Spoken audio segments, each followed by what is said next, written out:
is Regan Adams with All Things Regan. Thank you for joining me this morning on Regan Says. So I apologize for not coming on Monday. I was tired. I just got back from LA. Yay, had a great time. Listen, my checking account looks super duper crazy, and I can only use like it was a business personal trip, but I can only use so much for business. Like, yeah, so I had to use my regular checking account. Woo, I overdid it. But listen here, well, we won't go into that. Just say I had a good time. And I'm not a big shopper, which a lot of people would be thrown off by that. I am not. Even though I love clothes and I love fashion, all that good stuff, I'm not a very big shopper. Like, I know what I want, so I can just go in and pick it out. Like, I'm not that one that's going to be in the store for 30 hours picking over stuff. Not me. This is one of my turbans, though. I got a bunch of turbans. A bunch of turbans. They were extremely cheap. They're not really fashionable here in Knoxville. You'll probably see them in, other cities. But they had a bunch of them there. Whole bunch of pretty colors. And they were super cheap. So I got a ton of turbans. I love turbans. And since I'm going to wear this hair for the rest of my life, which is why I have this turban on, because it looks horrible. Cannot wait to get my hair done, but that's a whole nother story anyway. So let me get back to why I'm making this video. Again, I was not going to do Regan Says this week at all. Was not my plan.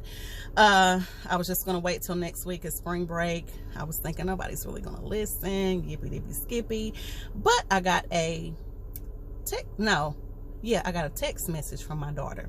Now, I'm going to be honest. I'm not one for cursing. I've never been, even before I was saved, I never was one to curse.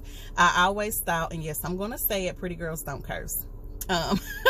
If you're attractive in any way, like, I'm not saying you can be ugly and curse and it's okay, but I've just always thought cursing for a woman was always unattractive. So I've never really been a cursor. Now I have, so not saying that I haven't. Like if I got extremely mad or excited about something, I might let one ride, but those are like really super duper far and in between. I've never not my thing. I can't remember the last time I did, so it's not like once a month I'm cursing, so I'm not saying that at all.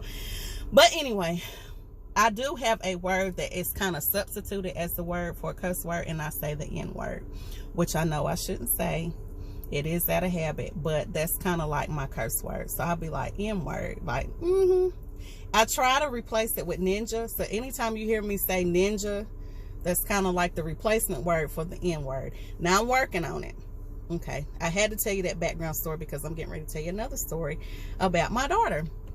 So Kennedy, if you don't know, she went to New York for a few days with her mentoring group. Had a great time. I knew she would. She loves fashion. She loves seeing. I take her out of town most of the time, especially when she was younger. When her father and I would travel a lot, she would always go with us. So she's used to traveling.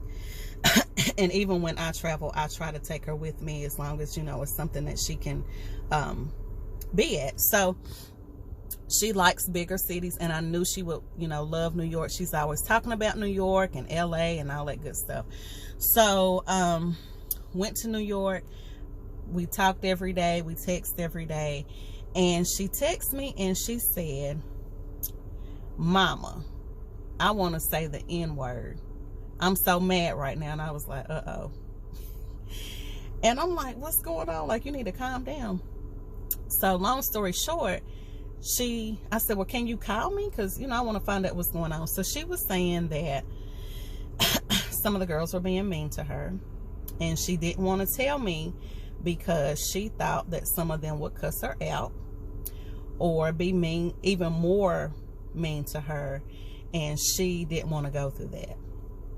And as a mother, my heart kind of sank because I know what that feels like. I know what that mean girl thing feels like.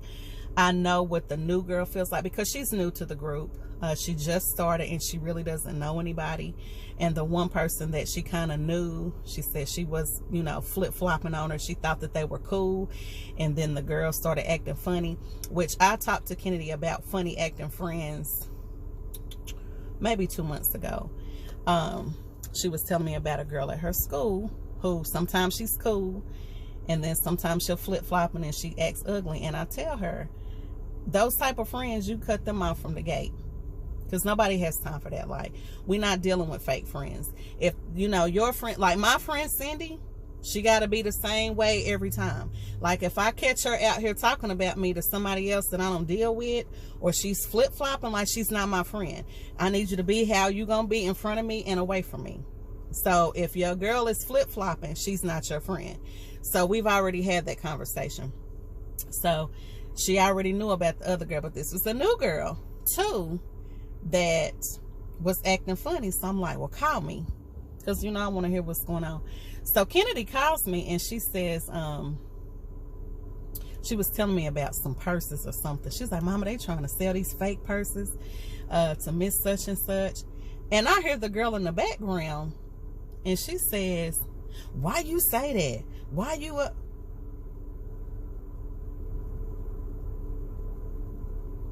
don't do it. Now listen, my first instinct, I'm thinking, who are you talking to? First of all, my daughter is on the phone with me. Like, she's not even talking to you. What are you doing? Like, you're all out of pocket right now. So I'm hot like some fish grease. Don't do it. So I'm mad, like I'm fussing at Kenny, like, who is she? Like, so I'm mad, like I'm talking to my daughter and you in here in the conversation. What are you doing? Like, who are you talking to? So Kenny like trying to calm me down because I'm mad at this time. And she said, I'm gonna text you. I was like, cool. So she texted me like, Mama, she tripping and she X, Y, and Z. And and then she texted me and she was like, you know, if it wasn't for the grace of God, and she said I would cuss her out. And I'm thinking, what? Cuss her out?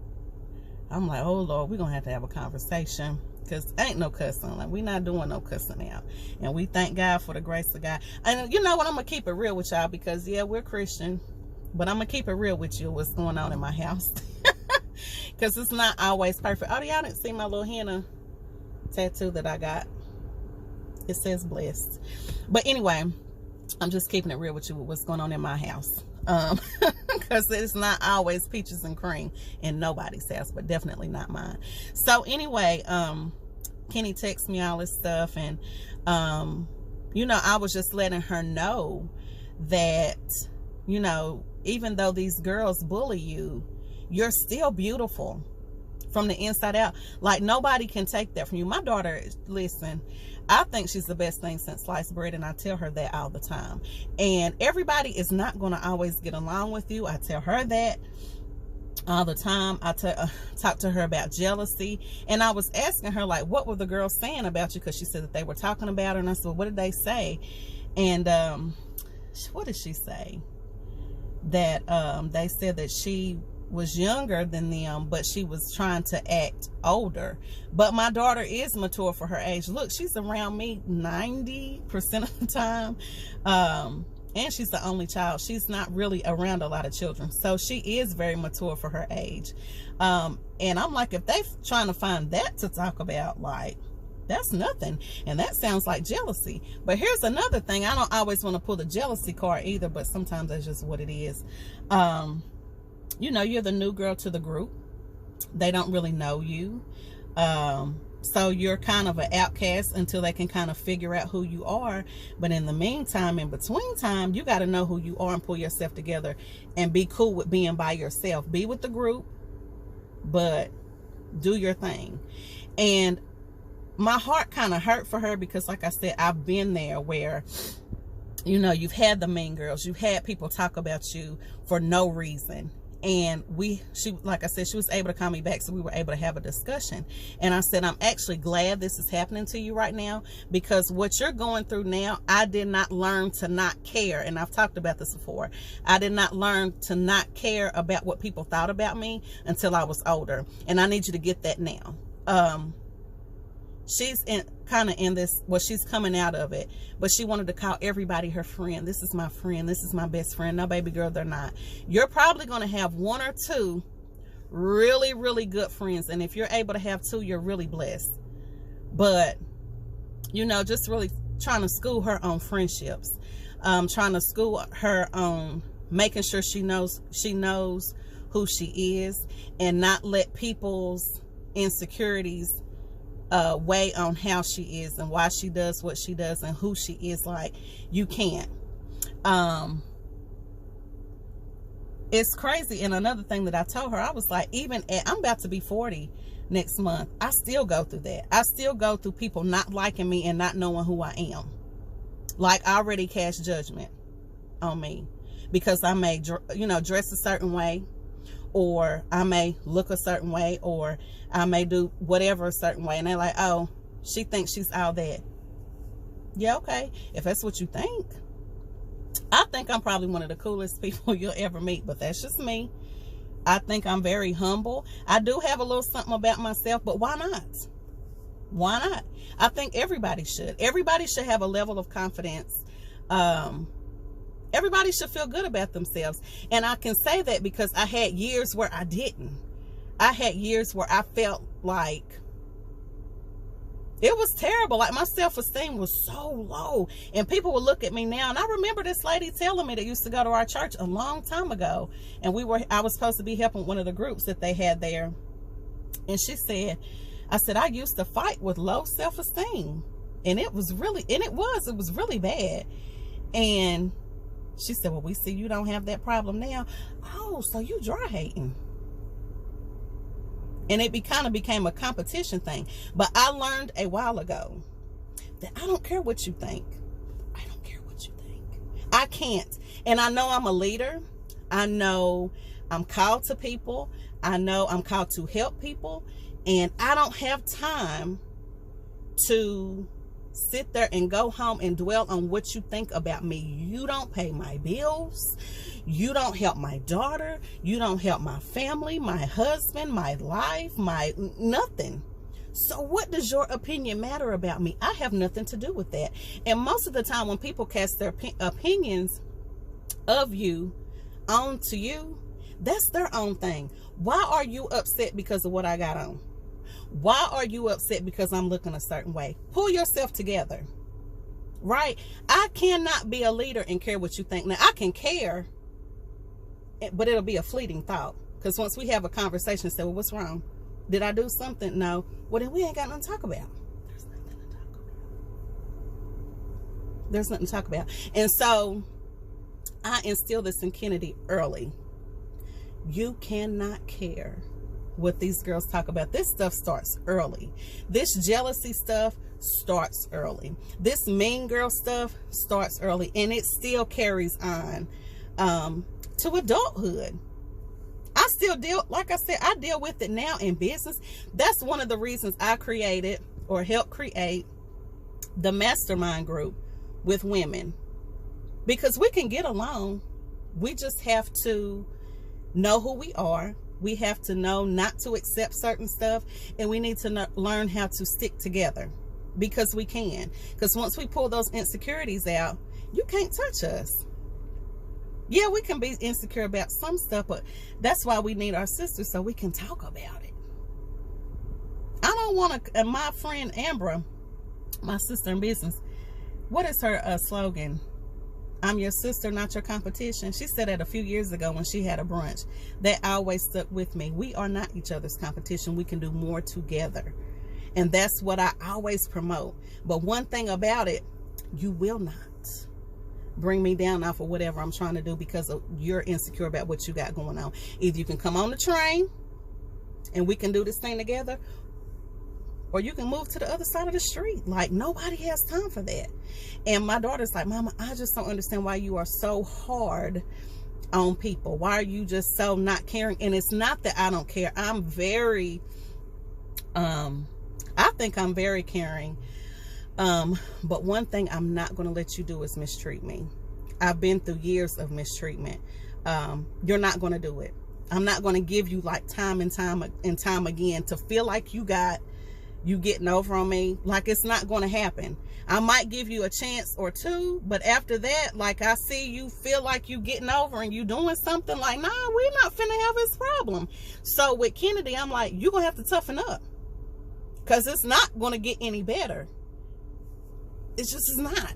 It's not. And some people are going to not like you for no reason. Like, you're going to, even like, I know somebody today, they're like, I don't understand what I did. You don't have to do anything. You do not have to, listen, I know I'm talking to somebody. You don't have to do something for somebody not to like you. They can just not like you. Ask me how I know. Ask me how I know. Ask me. I don't have time. Listen here. The life I'm trying to get to, I feel like I'm so far behind. I know I'm doing stuff, but the stuff I'm trying to get to, the money I'm trying to get to, the life I'm trying to live, my daughter talking about she want to go to FIT now. It's expensive. You know, I don't want, even if she gets scholarship, I'm trying to make sure she has a car. I'm trying to make sure she has everything. Husband's not able to do that right now, so it's on me. I don't have time for what you think about me. I don't. And when my eyes, excuse me, this pollen I've come back to, or whatever it is. So sorry I'm looking like this. But if I don't have time. I don't have time to care about what you think. And as leaders, you don't have time. Like, you want everybody to like you for the most part. You want people to care. You want people to accept you. But it's not going to always happen. And when it doesn't happen, when it doesn't happen, you can't be like, oh my gosh, like it's the end of the world. Keep it pushing. Like, I don't have time. I don't have time. Kennedy doesn't have time. So I'm actually glad this happened to her. Excuse me, I'm so sorry. I'm actually glad this happened to her, because it is a teachable moment. But one thing we're going to have to work on is her getting a mouthpiece. Because my baby love is too big to be acting like like she's 5. Like, and she's very sensitive, and I got it because I am too. And a lot of people do not understand. Listen, I will cry in 2.3 seconds. But again, I told you, the secret is people who act the hardest are the ones that are most sensitive. Okay? You learned something new today. She's very sensitive, and she reminds me a lot of me when I was younger. But she's 5'7", wears a size 10 shoe in women's and a medium in women's. Like, baby love, you're too big to be going around here acting like this. You're going to have to get something about yourself, a mouthpiece or something, to get them off of you. And not necessarily fussing them out or cussing them out or nothing like that. I don't say that. But you're going to have to get a toughness, a mental toughness and a verbal toughness about you. Because when people see you that you're weak, ask me how when people see that you are weak, they will not let up off of you. Ask me how I know. Ask me how I know. When people feel like they can continue to walk over you and talk about you and do things, they're going to continue to do it until you put a stop to it. And so we're definitely going to be working on that to get people up off of. You can still be nice. And yes, we believe in listen, saved and all, we believe in Jesus. But let me tell you something, don't do it. Don't do it. Don't do it. Don't even think about doing it. And I was the one back in the day, and this is back in the day, not now, okay? Back in the day, not now. I didn't start stuff. But people would, listen, people would pick at me for no reason. Like, just pick. And I remember this one little fight. She just kept on. And my daddy, thank God for my daddy. Listen, you need somebody in your corner to teach you how to be tough. You do. My daddy said, don't ever, after my first fight, he said, and the girl hit me first, he said, don't you ever let anybody hit you first. After that day on, all the fights I had after that, I always hit them first. So my thing in life is get them before they get you. And I don't mean like physically fighting, but just make sure that you're always ready to take on whatever it is in life. It could be a competition or schoolwork or whatever, always be prepared. Always be the first to be in line. Don't wait for the things to happen and you trying to react. You have to be ready. And so from that point on, I was ready. I was always ready. I didn't start it, but guess what? I finished it. Don't do it. Don't do it. I'm not advocating fighting. We love the Lord. Okay? Not advocating fighting. So anyway, I'm going to hop off here. You guys have a blessed rest of the day, a peaceful rest of the day. Listen, parents, if you have girls, young girls, please talk to your daughters. Sometimes a lot, and I don't mean for this to go on for as long as it does, but sometimes we can have a lot of things going on at home, personal things at home that can make the children feel a certain way. We're not talking to them enough. We're not pouring into them enough. And I know I'm guilty of it. My husband has been guilty of it with our own daughter. So you need to make sure that you're talking to your children, finding out how their day was, what's going on in their mind, take them out. And that's what I try to do with her, to take her with me. We have girls' day where we do different things and we can sit and talk and put your phone to the side. Now, I'm still working on the phone thing because I do have a business. So sometimes it's just like, let me check my phone. But she makes me very cognizant of that. Mommy, put your phone down. But talk to your children that they're not being bullies. Find out what's wrong with them. If something's wrong with them, make sure that they are treating everybody right, especially girls, because girls grow up to be women, and those women can still be mean girls. I've seen it. I see it all the time. They grow up to be mean girls, and you do not want to be a part of the mean girls group. I know I don't. Like, I'm here to uplift and love on the women. Like, that's what I want to do. We ain't got time to fight. Like, it's too much money out here to be made. I'm just saying. So anyway, and too much life to live. Like, who got time to be mad because you look cute? Girl, if you look cute, tell me where you bought your hair from. Tell me where you bought your outfit from. Let's go shine together. Who has time for the hating? I don't understand. Like, I don't understand. I don't understand. But anyway, last thing, and I have not added this to my website yet, but I have started Fat Girls Foodinista. And what that is if y'all know me, and you've heard me say this a million times, I love to eat. It's been like that. If my father were still alive, he would tell you I learned to start eating by myself at 8 months with a spoon and a fork. I've always loved to eat. Eating to me is like a hobby. When my husband and I first, like, even when we got married, the first part of our marriage, and when we dated, we would go and travel to different places just to eat and get a nice hotel. That's my idea of a vacation. Like, I really don't even have to go anywhere. I don't have to see anything. Let's go eat, nice hotel, lay up. That's my idea of a vacation. Or if you want to go to the pool, we'll go, but other than that, And I love good food. And it's exciting to me, and the ambiance of the restaurant and seeing people and just kind of being out in life, it's just good to me. And so I'm like, well, shoot, most people, and I don't know if you see this on my page or not, but a lot of people inbox me and say, Regan, what's a good restaurant where, you're always eating at blah, blah, blah, blah, blah. And I always recommend different restaurants.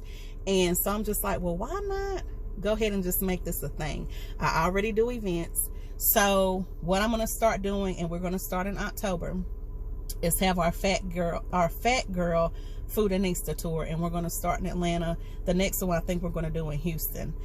That weekend will kind of be set up like Putting Me First, but we will not have any like speakers or anything. What we're going to be doing is going to eat at different places. I have some people who are helping me come up with the restaurants in the side of town and what we're going to do and where we're going to stay, and helping me coordinate that. We're going to do, I think, 6 different restaurants, and then also have some other things in store. It's going to be very, very nice. That weekend is for us to eat, enjoy ourselves, enjoy company, have sisterhood, but also just try different restaurants, and have a good time. And we're going to go shopping and all that good stuff, like all the girly stuff. So I'm really excited about this foodie tour. You know, I had a little foodie thing with my daughter, so we're going to kind of incorporate that all together, because she's an eater too. My husband is too. Like, we come from food. Like, that's what we do when we want to cook. So we'll be sharing like recipes and, you know, different things of that nature, but just to travel, have a good time, rest our minds and waistlines. So but we're going to do it in increments, because ain't nobody got time to be looking crazy. Like, I just started losing my weight again, so yeah, we ain't got time for that. But I also want to kind of give tips, and that'll be later, how you can still enjoy yourself but not where you just fat and nasty and looking crazy. I know that didn't come out right, but it is what it is. So anyway, and that's what my friend just told me. Or still, she inboxed me. She said, you know, I wanted to say you were greedy, because I did a little thing on my Facebook page yesterday about what do people think about you, give you like 3 words. And she said, I wanted to say greedy, but that's fine. Like, that's cool. I love to eat. It's always been that way. It is a love of mine.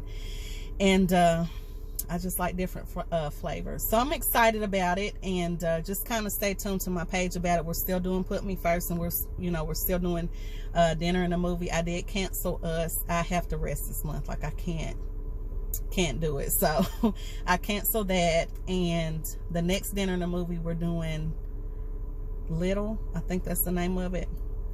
Yeah, so kind of stay tuned for that. And we're gonna go to, I can't think of the Chesapeake's out west. So anyway, I'm off of here. I did not mean for this video to go this long, but I thank you for your time. Women, talk to your girls, because you don't want them to turn out to be mean girls. And I'm also going to start something new. I don't want to talk about it right now because I haven't gotten in the works of it, but I will be. But it's another type of event, and I'm excited. And my mom told me today, she was like, you're doing something else? Yeah, that's the story of my life. You're doing something else. And I had somebody else from my church. She was like, what exactly do you do? And I'm like, everything. And you know why? Because I can do everything. Not everything, but I don't limit myself. As long as I kind of stay in my lane, I don't limit myself. I'm going to always kind of try something once. If it doesn't work, it doesn't. But when I leave this earth, I'm going to die empty. And I think that's what everybody should do. So anyway, check me out on allthingsregan.com. If you have any questions, please inbox me or give me a call. Putting Me First, our registration is due April 1st. If you have any questions or concerns, please inbox me or give me a call, allthingsregan.com. Bye.